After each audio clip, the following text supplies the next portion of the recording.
Right, Eric Donovan is going to join us in the studio in a moment, but yesterday we went to watch him train with Andy Lee, who's going to be in his corner this weekend. Have a look. We're in Harold's Cross, White Collar Boxing.ie's gym, and we're here at Eric Donovan, one of his last sessions before he fights on Saturday, December 2nd.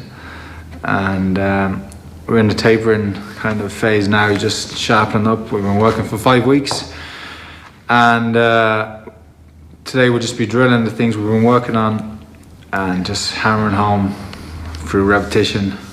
When it comes to fight time, he'll do it naturally and won't have to think about it. Eric contacted me quite some time ago now and asked, because his former coach is now the president of the Irish Amateur Boxing Association, he can no longer train Eric because Eric's a professional boxer. So Eric needed a coach. And me and Eric being friends since the year 2000, it was the first time I met him, so it's a long time ago. And so he asked me to train him. I didn't say I would coach him, just I said I'd give him a hand for this fight and see how it goes. He's coming to win. Absolutely. So he's coming to win. That's what I think anyway. I think he's coming to win. I don't think he's not an opponent, you know what I mean? He's not a guy who's just coming to fall over. Fellas, just coming for the payday. So whatever he lacks in technique, he'll make up for in determination and spirit. So you have to be ready, you know what I mean? Respect the fight, be ready, prepared for a tough fight, and be ready for 8 rounds if it has to go 8 rounds. I've been studying his opponent. I think more so than Eric has been. And I always like to study opponents. He just said he watched him once or twice, but I've watched him quite a bit now, and he's a tough guy. It's been brilliant. It's been so educating. Getting a fresh perspective, or just the knowledge Andy has of the game,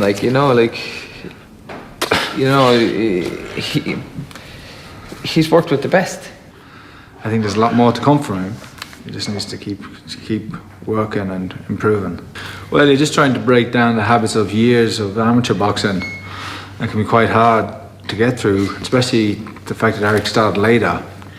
He's 31 years old now, so he's going to have to learn very quickly. You know, he's not going to have the luxury of 15, 16 fights where he can adjust and take the time, those 2 years, 3 years in the gym, and learn his trade or his craft. And but luckily, I've had the experience, and me being a southpaw, Eric being a southpaw, we would have had similar styles in the amateurs, and I can see a lot of the things that he's doing now that I also done, and what took me years to break out of, I can give it to him in one session, and hopefully he can work. And I'm seeing the improvements because he was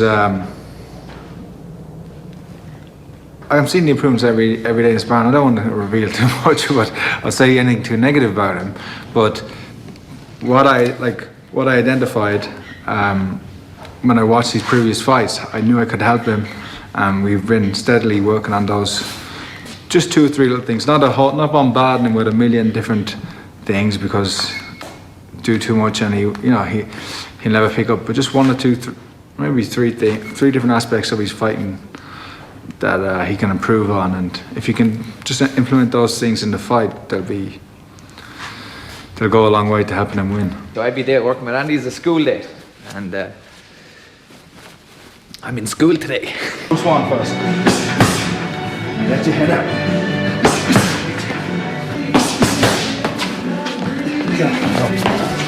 Jump. 1, 2, step back. Small step back.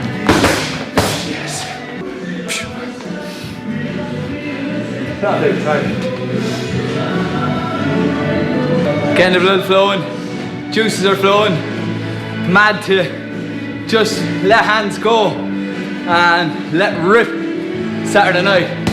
Lightning, baby! Pitbull's going to get met with lightning bolts.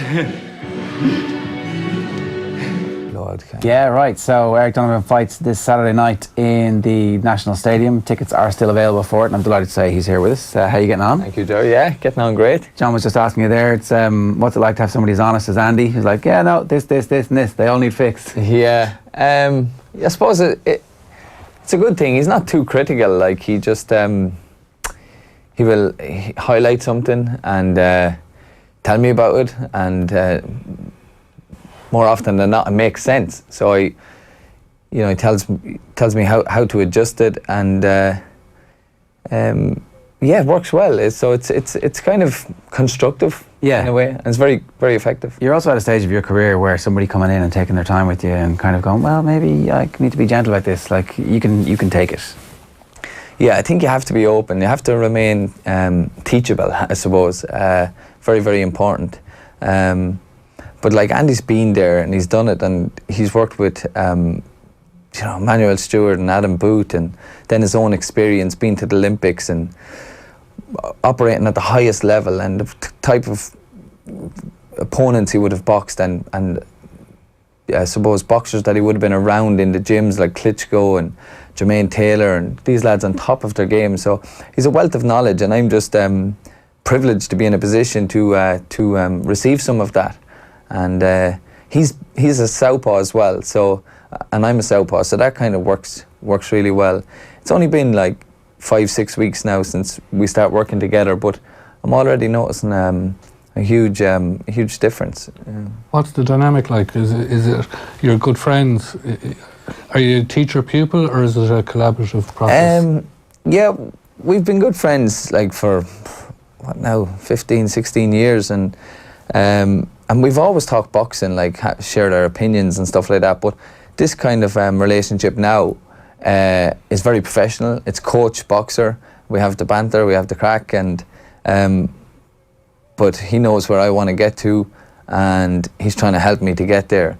And so it's strictly professional when we're in the gym, and I don't, I just follow his instructions, and that's it. Yeah, like, Andy's at that stage of his career where he might stop fighting. We don't know. He kind of still has in the back of his head that there's still one fight maybe out there that he would be tempted back for, and he's always talked about in dispatches whenever they're talking about what's next for the superstars in his division.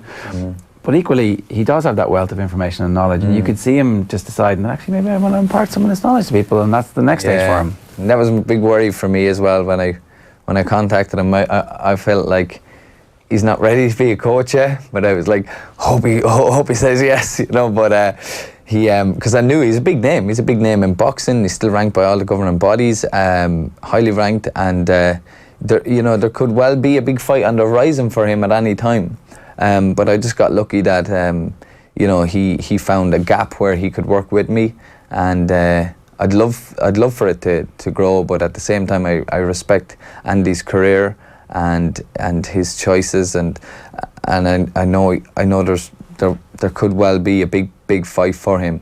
But I suppose on a more selfish personal level, I would love to continue to work, because I just notice how effective it's been for me, and just the little things that I'm learning all the time, the stuff that we're working on. It's brilliant. Yeah.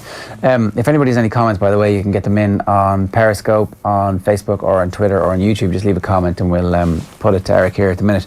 It's funny how we don't really understand those little things. We kind of assume that you've had so many fights and so many rounds of sparring, but like, I remember talking to Andy about the Olympics, and he didn't have Zor in his corner. And he comes back from the Olympics and asks Zor what happened, and Zor just says one word to him, and it's like, oh, balls, you were totally right. It's like that kind of, that intimate knowledge that you guys have of each other, of the technicalities of the sport, that really it's impossible to understand unless you've been in the ring, or unless you've spent hours and hours doing it. It makes sense. Like, I remember Andy telling me that story as well. For me, a lot of my training would have been alone. My coach Dom would have overseen my sparring and stuff, but outside of that, I would have been on my own. Doing my running sessions, bag sessions, and strength sessions and stuff like that. But you can't be inside the ring and outside the ring at the same time. And so really what I'm trying to say is you can't really be your own coach, you know what I mean? You need that different perspective. And the kind of stuff that we're working on now, because I've been an amateur for so long, there's a lot of amateur drills that are drilled home to me. Like Andy would often say to me that you're just too technical. You're so technical that, he wants to try and, he acknowledges that that's a strength to me, for me as well, but he wants to try and make me a raw pro in different aspects as well. Like, for instance, some areas he wants me to be able to fight when I need to fight. So we're working on those drills on the bags and stuff, where he tells me to street fight the bag. No headbutting now or anything like that. But like really let rip, you know, let rip just for 10, 15 seconds, all out non-stop. Because like sometimes in a fight, you can go in with a tactic and a game plan, and it might not always go that way, you know. And it's the same with any other sport, you know. You can set up your formation or whatever and have that plan, but it might not go that way. And sometimes you just have to dig down to the soles of your boots and just come out swinging, you know, that kind of way. So just little drills like that, and then on a more kind of a technical basis where he's trying to get me to remain calm, emotionally calm, under pressure in the pocket. Whereas an amateur, your job is to hit and not get hit. So you're always trying to get out there before the punch even lands, basically. But now he wants me to be able to sit in that danger zone and to feel comfortable and to be able to catch and fire, you know, these little things.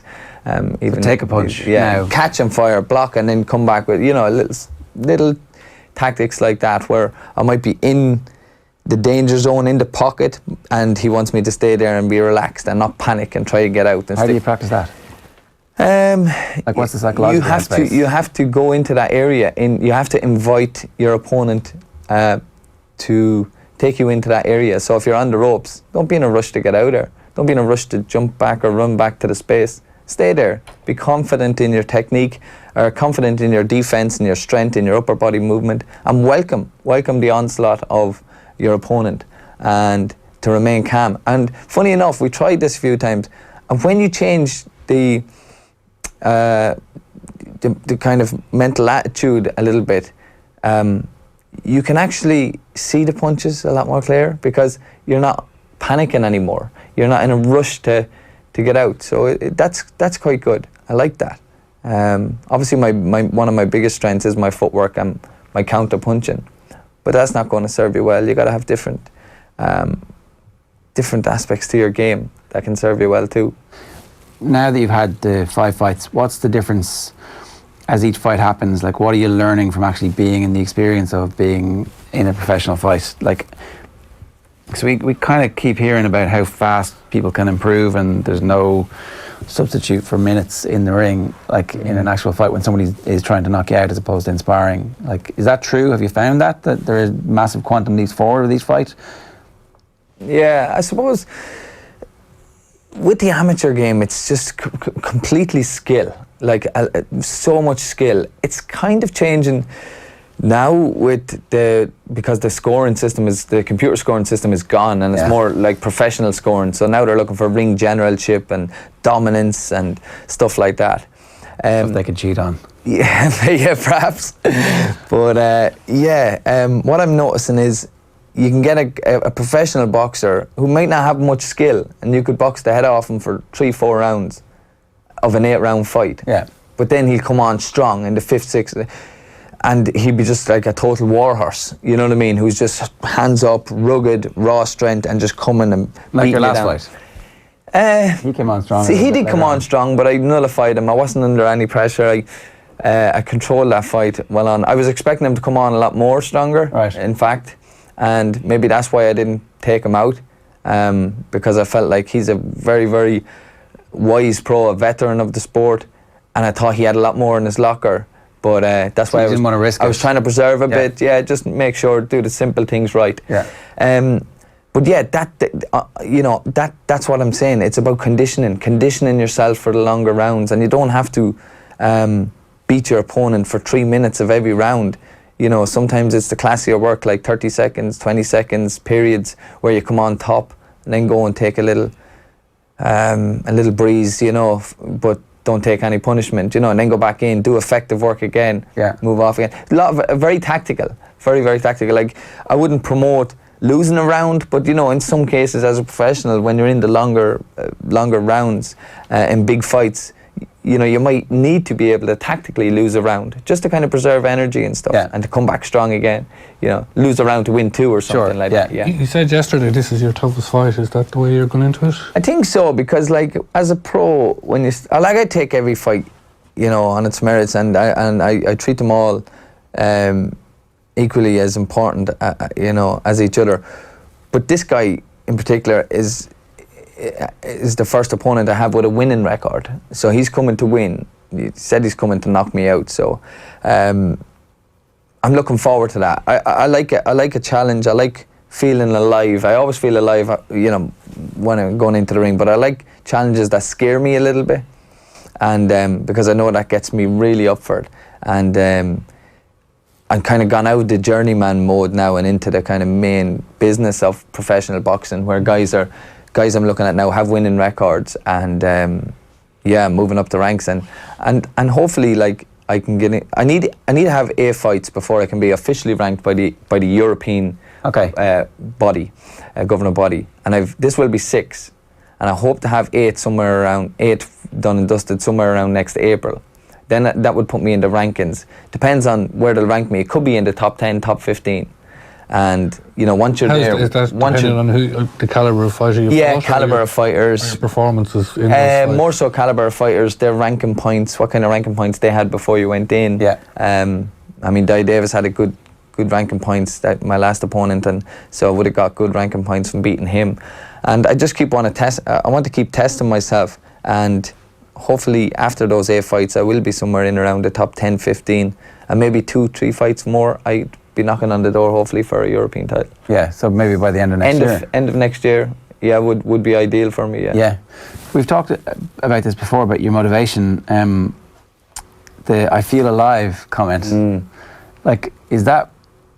The titles are great, right? And obviously it's very important, and with that might come some extra financial bonuses, but like, you're not doing this bit to get rich at the moment, because it's a hard slog.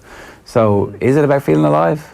Yeah, I think it is. You know, it's about, like boxing has served me so well in my whole life. It's given me so many opportunities, and travel the world and represent my country, and, you know, other things as well that people don't hear. I get to go and speak to kids in schools, and, you know, I get to do some motivational speaking for companies and stuff like that.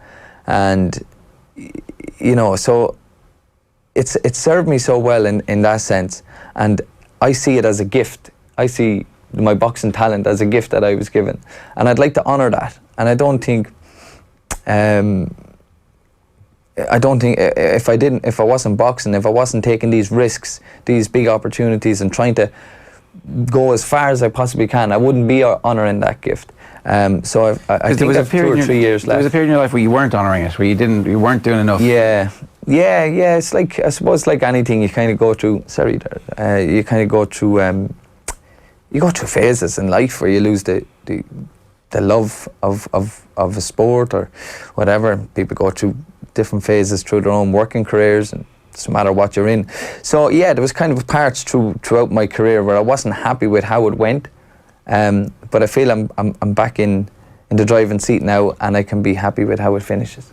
That's the motivation part, where you can understand why you're doing things. Yeah, the motivation is always the why. Yeah, I like. This might sound silly, but most of the time when I'm interviewed or introduced by media or whatever, I'm always introduced as the guy who trained alongside Katie Taylor, Michael Conlon, Paddy Barnes and stuff like that, you know, and I understand that, because it's they're household names and they're Olympians and stuff, and I'm delighted for them. And I was delighted to be able to have the opportunity to commentate and be a pundit for them throughout the Olympic Games and stuff. But there's just a part of me that feels I left something. I haven't fulfilled, you know. There's something more that I have left to offer. There's something more that I have left to achieve, and that's what drives me. That's really what drives me to continue. Do you feel alive at other points in the same way? Like, are there other, like, is there something else in your life that you're ever going to be able to do? Like, I feel alive every day, Ger. But, like, because I was asking the 2 lads earlier, you brought it up, but I had actually asked the same question to Aidan O'Shea and Paul Flynn. It's like, you know, it's the All-Ireland final, and all year long we're all waiting for that game to happen, and then it happens, and there's 10 minutes to go, and no one has a clue what's going to happen. And that must be one of the most thrilling moments to be, if you've any sense of self-awareness at that point, as opposed to just being in the moment. It's like, well, this is unbelievable. Yeah, look, I can identify with those guys, and I'm sure they can identify with me.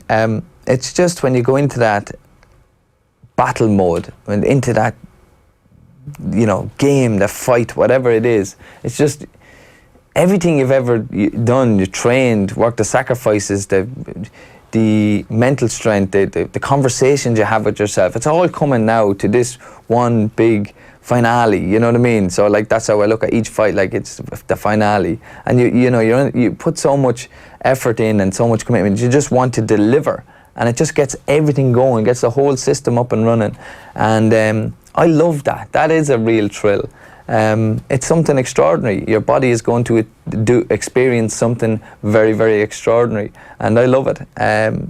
But on the other hand, I'm very happy when I'm in the gym, coaching, doing fitness classes or boxing. I just love that area. How do you find, you're on quick turnarounds, you've fought a lot this year, and if you stick to your plan, you'll fight a lot again next year. Is it hard to keep peaking? Not so much. I don't really feel too bad in terms of like the toll on the body and stuff. Like I feel pretty good. You don't feel like you're miles on the clock at this stage? No, you feel fresh? No, but I have to remember that I'm only most of my fights have been very, very short. 3 of them are knockouts. Yeah. I went 8 rounds once, and I did 4 rounds in my debut. The 3 in between have been knockouts. The 8-round fight stood to you a lot? It definitely stood to me. I was really happy and pleased that I was able to be up on my toes, bouncing around for 8 rounds. But each opponent's going to bring a different threat. So this next guy could be completely different than Dai Davies. He is going to be, because he's a southpaw. Dai Davies was an orthodox boxer. So this guy is going to bring a different threat, and he has a big left hand, which is very dangerous. He swings it out, kind of a little bit unpredictable. Not the most technical boxer, but makes up for it in other areas. He has grit and strength. And, he was in with the European champion and went 9 rounds. And he was well in that fight, but he got stopped in the 9th round. He had some success. I watched it. And so that's the calibre of guys. He was in with John O'Carroll as well, who's a very good up-and-coming professional boxer from Ireland. He's doing really well. So he was in with him, and John O'Carroll beat him on points over 8 rounds. But again, he held his own at times. So it's a big fight, and one I'm really looking forward to. It must be good. We've all heard Andy, break down fighters and study them and talk on radio and TV about them. So it must be good to know he's in your corner breaking down this guy and figuring him out for you as well. Yeah, it's class. Andy won't stop watching him, but I know Andy when he puts his heart in. He said that. He's like, I'm watching him more than Eric is. Yeah. Oh, he is. Yeah. 2 of you are like, you stop watching. No, you watch him more. I try not to watch too much. I watch a little bit and just take a little bit from. I find when you watch someone too much, you can kind of maybe overemphasize their strengths or something. It's kind of the coach's job anyway. Yeah, it is. So Andy's watching away, and what do you think of him as a coach? I think he said good. Yesterday he didn't really know if it was for him, and I just wonder if that's because he's still a fighter at heart, or the idea that he's not going to be available to boxers or to Irish boxers as a coach in the future is scary. We've got very few guys like him. Yeah, I think he's brilliant, and I'm not being biased, but I've always thought he was a brilliant boxing analyst and pundit himself, and how he breaks it down makes so much sense. It's a great way of conveying that information to you, and but also he's a good demonstrator too. So he will demonstrate stuff in the gym, and he will say this is why you should do this, and this is why you should do that, and it makes so much sense. Yeah.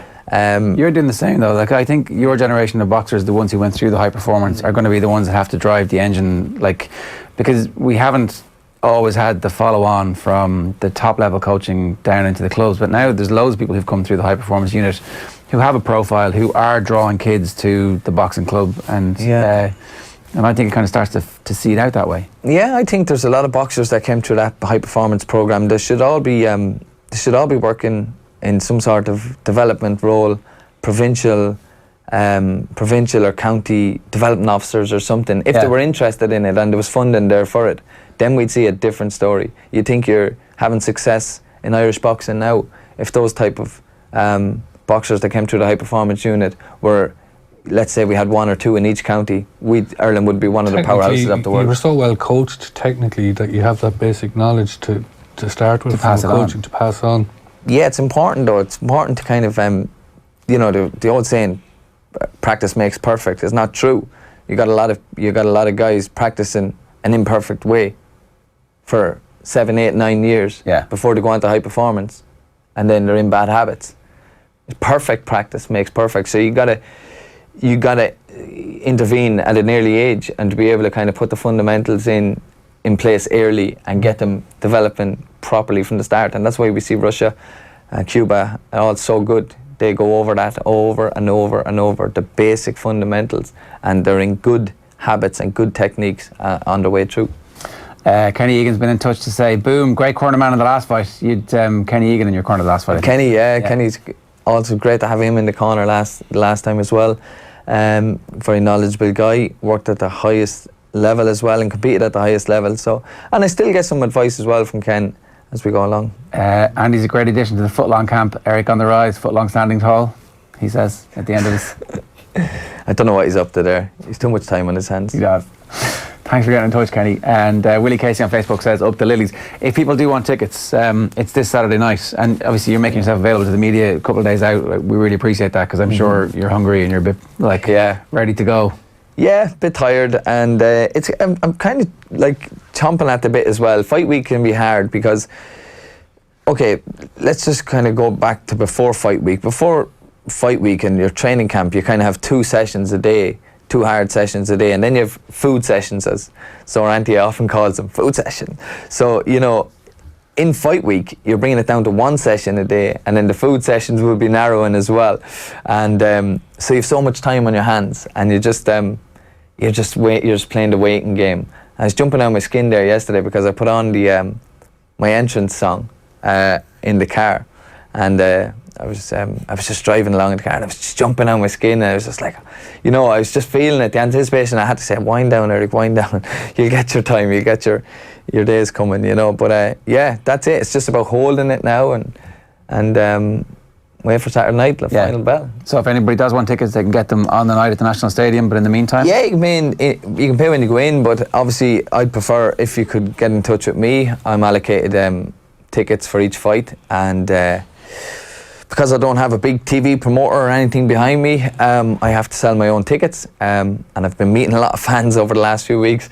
Funny enough, my training schedule has been, and my ticket drops have been planned equally as meticulous, and but it's good, it's special that you can have that intimate moment with your fans and just sit down, have a coffee, have a chat and all. I don't know any other professional sport that has to do that, or a professional athlete that has to do that, but I kind of enjoy it. But at the same time, it can be time consuming. Yeah. But when you get super big, there'll be somebody to do that for you. Well, please God, yeah. But yeah, get in touch through social media, and I can arrange to have tickets delivered to you. Yeah. So search Eric Donovan on Facebook or on Twitter. Or the Healthy Living Shop in Athy, they distribute tickets. So. All right, good stuff. Best of luck. Thank you. And thanks for coming in. Really do appreciate it this week of all weeks.